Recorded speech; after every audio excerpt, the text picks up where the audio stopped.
Bonjour chers amis, aujourd'hui je vais vous raconter une histoire pour illustrer mon propos. Il était une fois un roi qui avait un fidèle serviteur et ce serviteur n'arrêtait pas de lui dire au roi « Dieu est bon et il ne fait pas d'erreur ».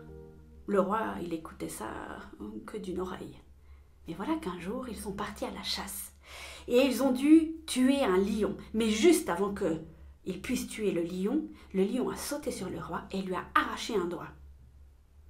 Pendant que le serviteur soignait son roi, il lui a dit « Dieu est bon et il ne fait pas d'erreur ».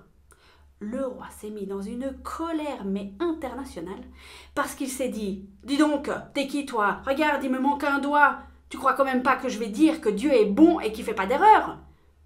Et aussitôt, il a mis son serviteur en prison.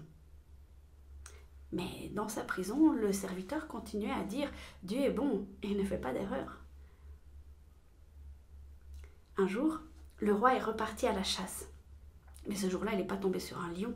Il est tombé sur une tribu qu'il a capturée. Et dans cette tribu, ils avaient une particularité, ils faisaient des sacrifices humains.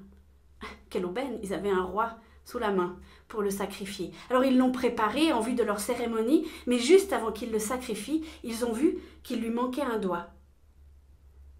Mais ils n'ont pas pu le sacrifier, parce que dans cette tribu, on ne faisait pas des sacrifices incomplets.